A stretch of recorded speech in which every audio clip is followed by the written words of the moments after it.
வணக்கங்க. கரெக்ட் செல்லுங்க சேனலுக்கு உங்களை வரவேற்கிறேன். நம்ம இந்தியா வர்சஸ் நியூசிலாந்து அந்த மேட்ச் பற்றி பார்க்கலாம். ஃபஸ்ட்டு செகண்ட் ஓடிஐ கொஞ்சம் பார்த்துட்டு அப்புறம் தேர்ட் ஓடிஐ பார்க்கலாம். செகண்ட் ஓடிஐ வந்து டாஸ் வந்து அவங்க ஜெயிச்சு ஃபஸ்ட்டு ஓடிஐ வந்து நம்ம ஜெயிச்சிட்டோம். செகண்ட் ஓடிஐ வந்து டாஸ் வந்து அவங்க ஜெயிச்சுட்டு நம்மளை வந்து ஃபஸ்ட்டு பேட் பண்ண சொன்னாங்க. நம்ம ஃபஸ்ட்டு பேட் பண்ணி நம்மளுக்கு வந்து 284 ஃபார் 7 நம்ம டார்கெட்டு. 285 ஃபிக்ஸ் பண்ணோம் அவங்களுக்கு. ஆக்சுவலாக இது கம்மி தான் அவங்களுக்கு. ஏன்னா அவங்களுக்கு வந்து அவங்க ஃபஸ்ட்டு ஓடிஐயில் வந்து 300 வச்சுருந்தாங்க. நம்ம வின் பண்ணிட்டோம் செகண்ட் பேட் பண்ணி.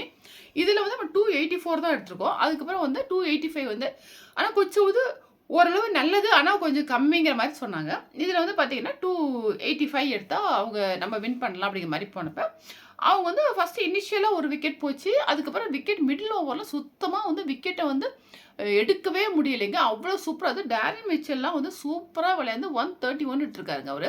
அவர் கன்சிஸ்டண்ட்டாக 3 மேட்சுமே அவ்வளோ சூப்பராக விளையாண்டுருக்காரு. ஃபஸ்ட்டு மேட்ச்சில் வந்து செஞ்சுரி போடல, ஆனால் ஒரு 80ஸ்ல எடுத்திருந்தாரு. இப்போ செகண்ட் மேட்ச்சில் வந்து 131. அவருக்கு வந்து யங் வந்து 81 எடுத்திருக்காங்க. ஸோ எடுத்து 3 விக்கெட் தான் போயிருந்தது. போயிட்டு ஒரு 47.3 ஓவர்ஸ்லேயே வந்து அவங்க வின் பண்ணிட்டாங்க. நம்ம ஃபஸ்ட் மேட்ச்சில் வந்து 49th ஓவர் தான் வின் பண்ணோம். நம்ம ஒரு ஓவர் பாக்கி இருக்கப்ப நம்ம வின் பண்ணோம்.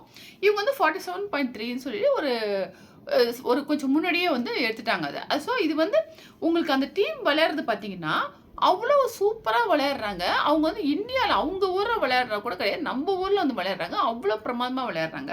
இது நம்மக்கிட்ட வந்து கில் வந்து 56 எடுத்தார். ராகுல் வந்து கேஎல் ராகுல் 112 எடுத்து நாட் அவுட்டுங்க. இவ்வளோ தான். மற்ற கோலி வந்து சரியாக விளையாடல, 20ஸ்லேயே அவுட் ஆகிட்டாரு. மற்ற யாரும் பெருசாக எடுக்கல. இது வந்து ஸ்ரேயஸ் ஐயரும் சரியாக எடுக்கலைங்க. இது பார்த்தீங்கன்னா உங்களுக்கு வந்து ஒரு கன்சிஸ்டண்ட்டாக விளையாட மாட்டேன்றாங்க. இப்போ வந்து அவர்லாம் விளையாடுறாருன்னா கூட சப்போர்ட் கொடுத்துட்டு வந்து விளையாடுறாரு. அது மாதிரி நம்ம ஊரில் வந்து நம்ம யூஸ் பண்ண எவ்வளோ நம்ம இந்த பிச்செல்லாம் வந்து கிரவுண்டெல்லாம் எத்தனையோ தடவை விளையாண்டுருக்கோம், நம்மளுக்கு பழக்கமானது.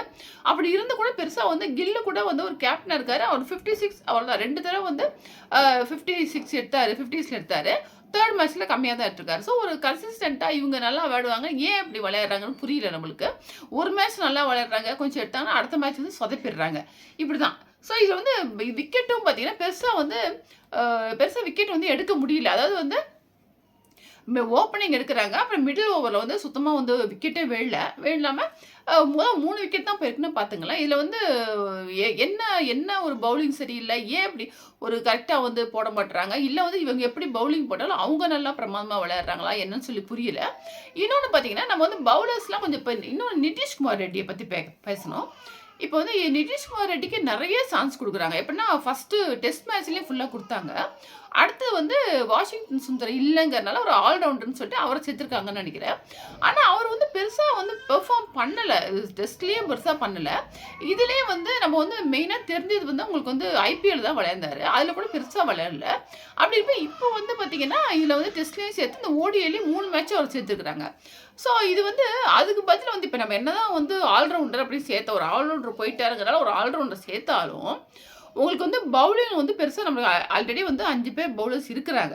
ஸோ இவரை சேர்த்து எக்ஸ்ட்ரா பவுலிங்கில் வந்து பெருசாக வந்து விக்கெட்டும் எடுக்க போகிறது கிடையாது. அப்படிங்கிறப்ப நம்மளுக்கு வந்து பேட்டிங் தான் ஸ்ட்ராங்காக இருக்கணும். ஏன்னா உங்களுக்கு வந்து எந்த ஒரு வேர்ல்ட் கிளாஸ் பவுலர் பும்ரா போட்டாவே எல்லாம் அடிக்கிறாங்க, விக்கெட் எடுக்க முடியல அவரால். ஸோ பவுலிங் எப்படி போட்டாலும் எவ்வளோ தான் பவுலர்ஸ் பெருசாக இருந்தாலும் பேட்ஸ்மேன் நல்லா விளையாண்டாங்கன்னா எப்படிப்பட்ட பவுலரே வந்து அடித்து நொறுக்கிடுவாங்க. ஸோ அது பவுலிங் நிறையா வேணும், பவுலர்ஸ் நிறையா வேணுங்கிறது அவசியம் கிடையாது.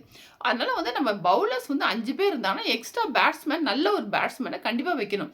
இப்போ ருத்ராஜ் கெய்க்வாட் நமக்கு தெரியும், நம்மளுக்கு சவுத் ஆஃப்ரிக்கா விளையாடுறப்ப சேர்த்துருந்தாங்க. அதில் ஃபஸ்ட் மேட்ச்சில் ஒரு 8 ரன் தான் எடுத்தார். செகண்ட் மேட்ச்சில் செஞ்சுரி போட்டார், நல்லா விளையாண்டார். தேர்ட் மேட்ச்சில் வந்து ஒரு பேட்டிங் சான்ஸே கிடைக்கல. இவங்க முன்னாடியே இருக்கவங்க 3 பேரை வந்து எடுத்துட்டாங்க. ஸோ அப்படிங்கிறப்ப அவரை வந்து மெயினாக வந்து ஏன் சேர்க்கலைங்கிறது புரியல. ஏன்னா அவரை சேர்க்காம இப்போ ஆல்ரவுண்டரும் கிடையாதுங்க. நம்ம எப்படி நம்ம வந்து டீமை கொண்டு போகிறோமோ அப்படி தான். இதுக்கு தான் இது வேணும், லெஃப்ட் ரைட் காம்பினேஷன் சொல்லுவார் கம்பீர். அதெல்லாம் தேவை கிடையாது. நம்மளுக்கு வந்து நல்லா விளையாடணும். ஸோ எப்படி நல்ல ஒரு பேட்ஸ்மேன் தேவை அப்படின்னு ருத்ராஜுக்கு சான்ஸ் கொடுத்துருக்கலாம். அது ஏன் இப்படி வந்து ஓடிஐ நல்லா விளையாண்டவர் ஏன் இப்படி சேர்க்காம விட்டாங்கன்னு புரியல. அது ஒரு பாயிண்ட். அடுத்து வந்து நிதிஷ்குமார் ரெட்டிக்கு ஏன் அவ்வளோ தூரம் சான்ஸ் கொடுத்துட்டே இருக்கிறாங்க அப்படி ஒன்று. அதே மாதிரி கொஞ்சம் இப்போ டீம் எடுக்கிறப்ப கொஞ்சம் பார்த்து, ஏன்னா இப்போ ஜடேஜா கூட பார்த்தீங்கன்னா நல்லா விளையாண்டுட்டு இருந்தார். இப்போ அவர் வந்து டெஸ்ட்டும் ஓடிஐ தான் விளையாடுறாரு. இருந்தாலும் அவருக்கு அந்த மாதிரி வந்து முன்னாடி வந்து பெர்ஃபார்ம் பண்ண முடியல. ஏன்னா ஒரு இடம் வேஸ்ட்டோ அப்படிங்கிற தோணுது. கொஞ்சம் வந்து நம்ம செலக்டிங் கமிட்டிலாம் வந்து நல்லா பார்க்கணும். ஏன்னா அவர் வந்து பேட்டிங்கும் பெருசாக பண்ண முடியல, பவுலிங் பண்ணாலும் விக்கெட் எடுக்க முடியல. ஒரு விக்கெட் எடுத்தாரா என்னன்னு தெரியல. அவரு பெருசா ஒண்ணும் ஷைன் பண்ணல. ஸோ, அதனால வந்து அவருக்கெல்லாம் கொஞ்சம் ஏஜ் ஆக ஆக கொஞ்சம் உங்களுக்கு வந்து ஃபீல்டிங் பண்றாரு.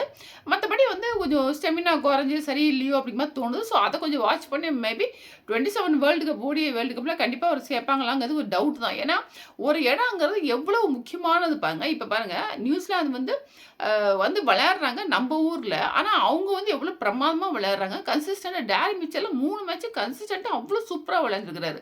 நம்ம சிஎஸ்கேலேருந்து சரியா விளையாடலாம் கூட நம்ம அனுப்பிச்சிட்டோம். ஆனா, அவரு அவ்வளோ பிரமாதமா விளையாடுறாரு. நம்ம கிட்ட அப்படி யாருமே இல்ல. ஸோ, இது வந்து அந்த மேட்ச் வந்து நம்ம தோத்துட்டோம். அதுக்கப்புறம் 3வது மேட்ச் வந்து உங்களுக்கு எப்படி இருக்க போகுது? எது வந்து இன்னைக்கு நடந்தது பாருங்க. அதுல வந்து டிசைடிங் மேட்ச் தான். அது வந்து யார் ஜெயிப்பாங்களோ சீரிஸ் வந்து வின் பண்ணுவாங்க. அப்படி அவங்க தான். ஏன்னா 1-1 ஆல்ரெடி ஜெயிச்சிருக்கோம். ஸோ இதில வேற வந்து இந்தியால வந்து அவங்க ஓடிஐ சீரிஸ் வந்து நியூசிலாந்து வின் பண்ணதே இல்லன்னு அது ஒரு ஆர்வம் சொல்லிட்டு இருந்தாங்க ஒண்ணு. ஸோ அது போச்சு. இன்னைக்கு ரொம்ப மேட்ச் இன்ட்ரெஸ்ட்டா இருக்க போகுதுன்னு சொல்லி பார்த்தோம். இதில வந்து டாஸ் வந்து இந்தியா ஜெயிச்சு ஃபர்ஸ்ட் அவங்கள பேட் பண்ண சொல்லிட்டாங்க. ஸோ பேட் பண்ண சொல்லிட்டு செகண்ட்ன்னு சொல்லி வந்தாங்க. இதில பார்த்தீங்கன்னா ஃபர்ஸ்ட்டு வந்து அவங்க பேட் பண்ணி 337 ஃபார் 8ங்க. அது 8 விக்கெட் கூட பின்னாடி தான் விழுந்தது. அதுக்கு முன்னாடி வரைக்கும் விக்கெட் விழவே இல்ல. நல்லா சூப்பரா விளையாண்டாங்க. லாஸ்ட்ல தான் கொஞ்சம் விக்கெட் போச்சு. மத்தபடி 337ங்கிறது பயங்கர ஒரு ஹியூஜ் ஸ்கோர். அத எப்படி இவங்க எடுக்க போறாங்கன்னு தெரியல அப்படி சொல்லியிருக்கப்ப, அவங்க இதுலயும் பார்த்தீங்கன்னா டேரி மிச்சல் வந்து 137 எடுத்தார். கூட வந்து கிளென் பிலிப்ஸ் வந்து 106 2 பேர் செஞ்சுரி போட்டிருக்காங்க. ஒரு சப்போர்ட்டா வந்து ஒருத்தர் கூட இருந்து அவ்வளோ நல்லா விளையாண்டுருக்காங்க. ஸோ அவங்க விளையாடுறத பார்த்தாலே அவ்வளோ அழகா இருக்குங்க. இவங்க வந்து நம்ம ஆளுங்க வந்து என்ன ஆச்சு? ஏன் இப்படி ஆச்சுன்னு ஒண்ணும் புரியல. இல்ல ஓவர் கான்ஃபிடன்ஸா? இல்ல T20 விளையாண்டு அந்த மாரி இதுல போறாங்களா? என்னன்னே தெரியல.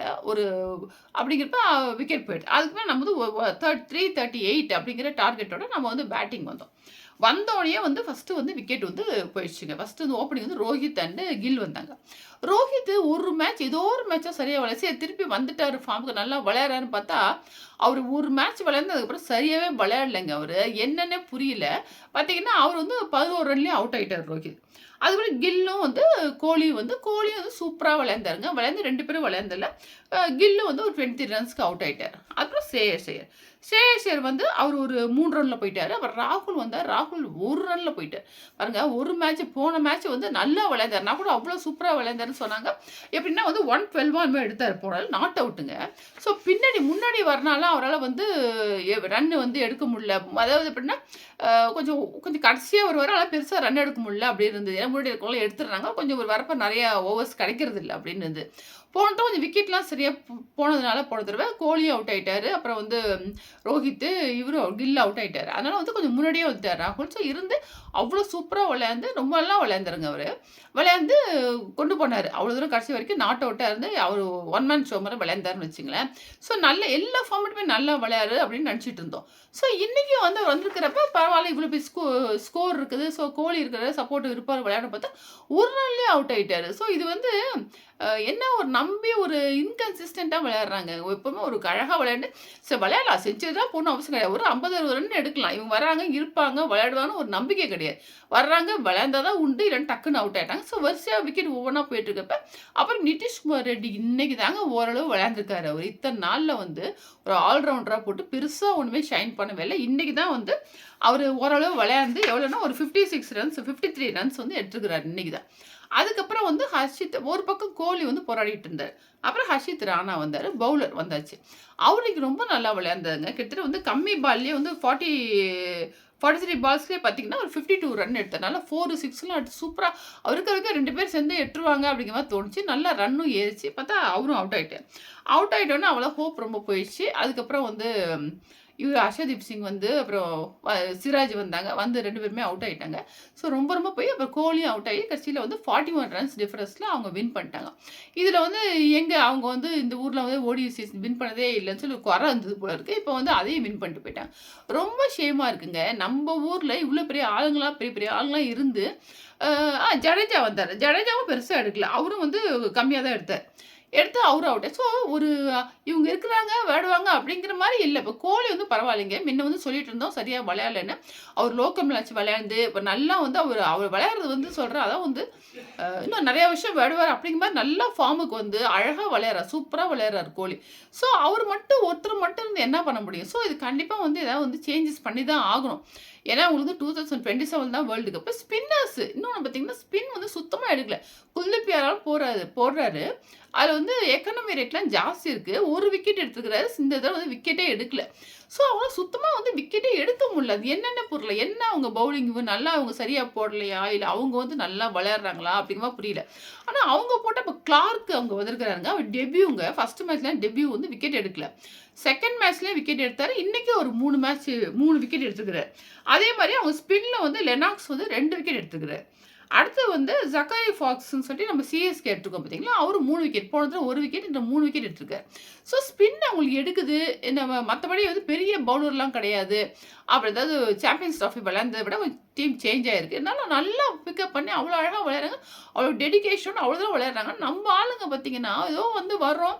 நம்ம ஒரு பெரிய ஆள் மாரி ஒரு தெனா விட்டா விளையாடுற மாரி விளையாடுறாங்க. ஒரு பொறுப்பா இருந்து விளையாடணுங்கிற மாரி இல்ல. எப்படி சேஷன் நல்லா ஓடியெல்லாம் விளையாடுவாரு. அவரு பார்த்தீங்கன்னா, இன்னைக்கு வந்து அவ்வளோ 3 ரன்ல அவுட் ஆயிட்டாரு. So Rohit 11 run. எப்படி எல்லாருமே இது மாரி போயிட்டு, இவங்க நிதிஷ்குமார் ரெட்டி கொஞ்சம் எடுத்தாரு. ஹர்ஷித் ராணா எடுத்தாங்க. அவங்களும் போயிருந்தாங்கன்னா, ரொம்ப ரொம்ப ரொம்ப மோசமா நம்ம தோத்து போயிருப்போம்.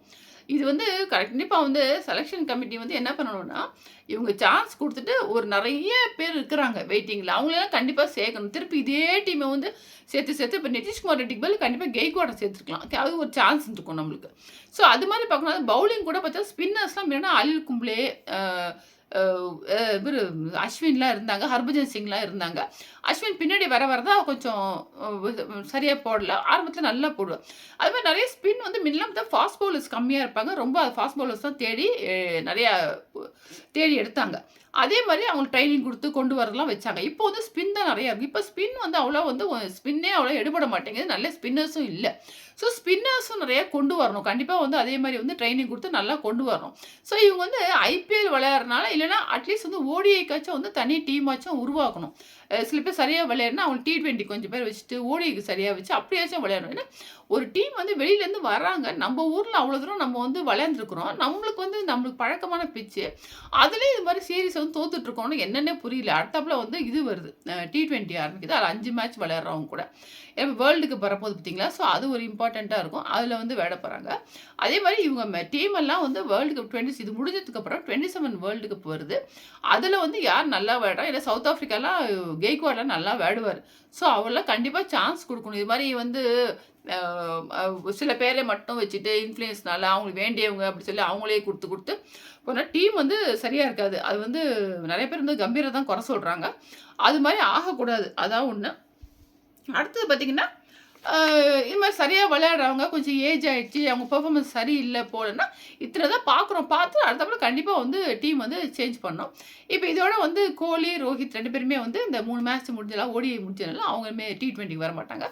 நெக்ஸ்ட் வந்து கொஞ்ச நாள் கழிச்சு தான் வந்து ஓடிஐ இருக்கும். அப்பதான் வந்து அவங்க 2 பேரும் பார்க்கலாம். அதுக்குள்ள ரோஹித்தும் வந்து நல்லா ஃபார்முக்கு வரணும். ஏன்னா ஒரு மேட்ச் நல்லா விளையாடுறன்னு பார்த்தா திருப்பி சுத்தமாவே இல்ல. சீனியரா இருக்கிறாங்க. அவங்களும் கொஞ்சம் ஃபார்முக்கு வந்தா தான் நல்லாருக்கும். இல்லைன்னா அவங்க ஃபார்முக்கு வரலைன்னா நம்ம டீம வந்து வேற நெறைய இருக்கவங்க இவ்ளோ பேர் இருக்கிறாங்க. பிளேயர்ஸ் இருக்கிறாங்க. இவ்ளோ பேட்ஸ்மேன் இருக்காங்க. ஆல்ரவுண்டர்ஸ் இருக்காங்க. அது மாரி அக்ஷர் பட்டேல், வருண் சக்கரவர்த்தி இவங்கலாம் கண்டிப்பா சான்ஸ் குடுக்கலாம். ஸோ இவங்களுக்கெல்லாம் ஒரு சான்ஸ் குடுத்து பார்க்கலாம்.